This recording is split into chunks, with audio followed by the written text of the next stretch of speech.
This is You've Already Been Hacked, recorded on 11 December 2021.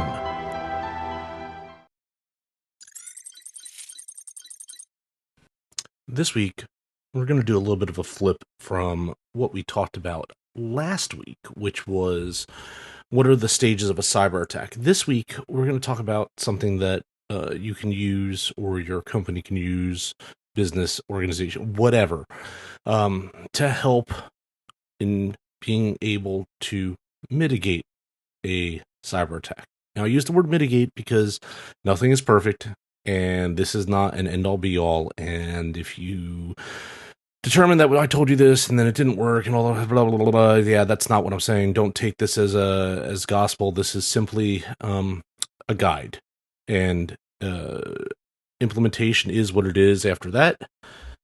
So let's get into it. What we're going to talk about is the National Institute of Standard and Technology's Cybersecurity Framework 5 pillars. What is the framework? Why is it important? What are the 5 major parts of it? And that's a good starting step to defending yourself.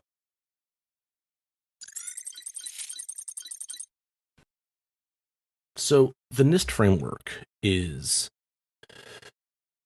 a set of guidelines that will help you and your business or your team or whomever create a strategy for cybersecurity. It is supposed to help you follow the best practices and improve your quote-unquote cyber strength acumen, something like that, right? Okay, so what are the 5 elements of the NIST Cybersecurity Framework? Well, each of them are very segmented. They build on each other, but they are designed independently, right? They're like an interlocking block system. If anyone knows where that particular quoted reference comes from, put it down in the comments. See if you have some pop culture. So the 5 pillars of the framework are identify, protect, detect, respond, and recover. And let's talk about, the definitional space of each one and why they're important. So let's talk about pillar 1, which is identify. This pillar involves your so-called critical functions and what risks in cybersecurity. Now, there's regular risk frameworks as well that would encompass this, but we're specifically talking for cybersec. What risks those could be to impede those functions from happening. An example of this could be e-commerce, right? Your business collects payments online from its customers, and that information, most likely, if you're a reputable business, needs to be collected in a secure manner. That would be a critical function. Without it, you're not going to be able to continue to sell products, or at least no one's going to continue to buy them from you, right? Either way. The function covers categories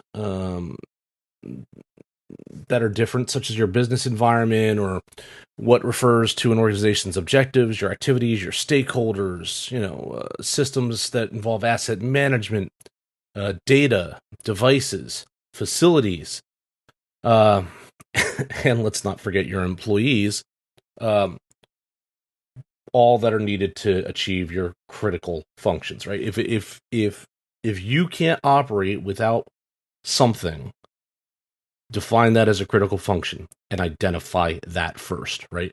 Core necessary stuff, not your fringe stuff that is beneficial, that optimizes, that enhances. That's not core to the business. It's not one of the keystones that if it falls out, there ain't a bridge that your business can walk over because it all falls apart, right? That sort of stuff is the stuff we're talking about here. All right, the second pillar is protect. pretty self-explanatory in what you're supposed to do here. But what are we protecting? Everything? Well, yes, but not all at once, right? Protect is closely aligned to identify in the sense that you identified your critical or core functions. That's the stuff we're talking about first. What you want to do from this point forward is prioritize those core functions, right? All of them are necessary to the running of the business, so they're all going to be high priority. Good. Now let's rack and stack that stuff. And we're going to try to apply our resources and our cybersecurity measures accordingly to the most critical, and then down the stack from there. There are 6 key steps that Protect includes, and those steps are: limit access to compromised assets, right? Pretty self-explanatory. Let's mitigate compromise if we can, disconnect it, block it off, all that sort of stuff, segment it away from the rest of our infrastructure so it doesn't cause more damage. Educate the organization's personnel. So I'm sure all of you, if you're in cybersecurity or in the corporate world, you have your mandatory annual cybersecurity training, because we all know that does so much, and we all pay so close attention to it. We need to do better in that at large, which is why I teach cybersecurity risk management, right? To help try to elevate that particular topic, one student at a time. Number 3, manage the company's information according to a defined risk strategy. That's important. Make sure you have actually thought about this and put it to paper. The C-suite should be a part of this. They should sign off on it. It should be part of the corporate requirement. It doesn't have to be something that's leveraged upon you from a policymaker or a law or some other governing institution. No. Leverage this upon yourselves. Make this your minimum line that you are not going to go beneath, because this is what you care about. That's really important. And I would argue today many companies of varying sizes do not have a defined risk strategy in place at all. Number 4, use security procedures to protect the organization's systems and data. Okay, so you defined your risk strategy. Awesome. Now, what are the procedures you're actually going to use to defend this stuff? How are you going to do this? Not just what are you going to buy from a vendor or outsource or contract or mitigate via putting into an insurance category or a vehicle. What do you? These are all security measures to a degree, right? They're mitigations, sure. But what are you going to do? What is the process by which you are going to secure these items? Put that to paper. Make sure at least your CISO signs off on that. And this also goes to make sure that your employees understand what their part of those security procedures are. Just because you wrote it to paper, if people don't know what is and is not acceptable and what they're supposed to do if they see X, Y, or Z, it doesn't make very much good, the fact that it's on paper. It has to become part of the corporate culture. Number 5, perform necessary maintenance and repairs. How many of you still put off your Microsoft Windows updates, right? Patch Tuesday is still a thing for you, right? I would say that many of us get annoyed by the frequency of updates. And this is just in the consumer level I'm talking about there. It's annoyance. In a production environment, I understand. And I have, dare I say, great empathy for the fact that you now have systems that are requiring a patch that if you take them down, it takes down productivity. Yeah, I get that. And it does absolutely suck. And depending on your production environment, it may be a very, very heavy lift, right? So there's some generalization in some of my statements here. So I get it. However, not patching those systems, as we see regularly here in the last 12 months, can lead to catastrophic loss. And we have just been lucky that there has not been catastrophic damage due to some of that, especially if you're in the critical infrastructure part of the uh, sectors of government and private sector businesses and such, right? And finally, number 6, make use of protective technology solutions, right? I am not opposed to you buying the newfangled widget that's going to help protect your network. That's great. That's part of the evolution of this cat and mouse game we call cybersecurity. There are going to be new things that help protect you better. Let's employ them. If you employ them, don't just throw them at your cybersecurity staff and expect them to learn on the fly how to use them. Ensure they are able to get properly trained. Ensure that they have your support to get that training and the time away from the operationally production side of their responsibilities. If you want these people to do this job well and to use these newfangled tools in a proper and acceptable and, dare I say, efficient way, you got to give them the time to learn it so that they actually understand what they're doing. Don't just expect them to turn it on, and because they're a cybersecurity professional, they're going to intuitively know what to do, and they're going to get it right the first time because, damn it, you just paid millions of dollars to secure your network, so why can't you guys do this? Right? Take a breath. Help them help you.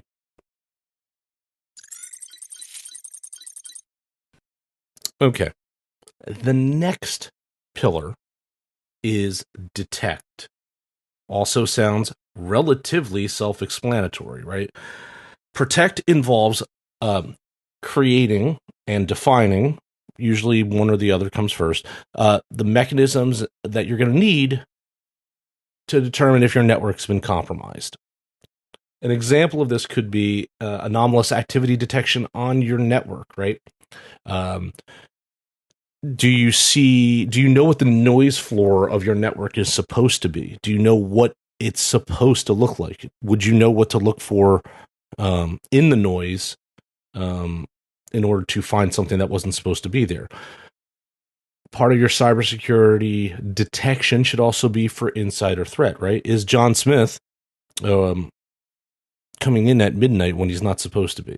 Is there a rational reason and explanation that he's doing it? Or logging in at midnight, right? Since we're all remote these days, if that pattern of behavior doesn't match the normal pattern of behavior for the employee, why? There could be a really rational and legit reason, and that's cool. No one's going to care. But are you looking to find that out in the first place? Or is data just walking out the door because somebody's disgruntled? It's another example for you. Tools that track and predict all of this can trend it out and should be used in this scenario. When an anomaly is detected by whatever implementation you have, you should be able to visualize it. You should be able to get notified by it.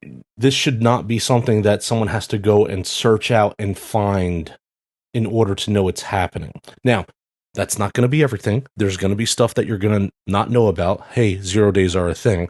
But the stuff you can plan for, you should be able to alert your defenders to, not make them find it. That's important to helping you be as responsive as possible.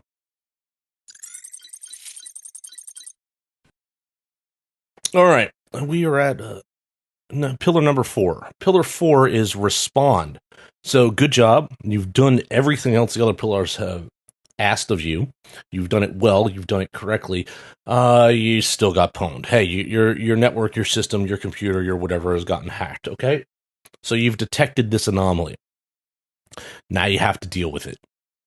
Because the longer you don't, the more damage that's going to happen to your systems. Most likely to your critical ones or to your intellectual property or to things that your company really would prefer it not to. Or, hey, all that data gets encrypted by ransomware and now you're going to have to shell out, several $1 million in Bitcoin or something like that. So do you run around like a chicken without its head? No. As with all these other parts, you should have a defined strategy or a defined plan. And you know what? It shouldn't just be a generic thing that sits on the shelf. Your cybersecurity team should have contingency plans in place, or response plans, I think is a better word, in place for a variety of different scenarios. Well, Professor, how are they going to do that? Hey, you know what? Wargaming is a thing. Simulate the attack. Simulate that.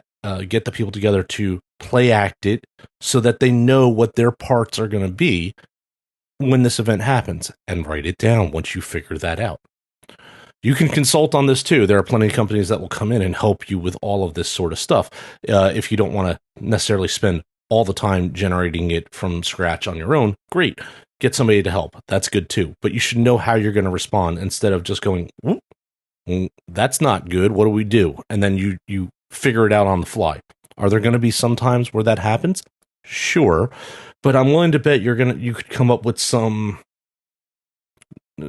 more encompassing plans for types or categories of attacks. Like, what are you going to do in a ransomware event? What are you going to do if your firewall goes down? What are you going to do if you have an insider threat, etc., etc.? Okay, you've done it. You've responded. Well done. Now it's the last pillar. Recover. Okay, so you've stopped the attack. Awesome for you. Now you have to deal with the aftermath of that particular incident. Part of recovery also is maybe a little bit of a hot wash or an after action or whatever you want to call it to, well, if we know how it happened, if we were able to figure that out, how are we going to stop that particular thing from happening again that way? Again, you're not going to be able to block everything. The old adage is an attacker has only to be right once, and the defender has to be right 100% of the time. Defender, you're already not going to be right 100% of the time, but you can plug holes that you do know about. So what are you going to do here? It's essentially starting back at the beginning. You're going to implement, new policies, new security measures, buy new technology, and train your people. Make sure they know all the new stuff that they have to do now so that what just happened to you doesn't happen again. That's all for this week. I'm your professor of cyber risk, and we'll talk again soon. If you like this podcast, share it with your colleagues and friends. Your support is how we are able to continue to make this content. Thank you.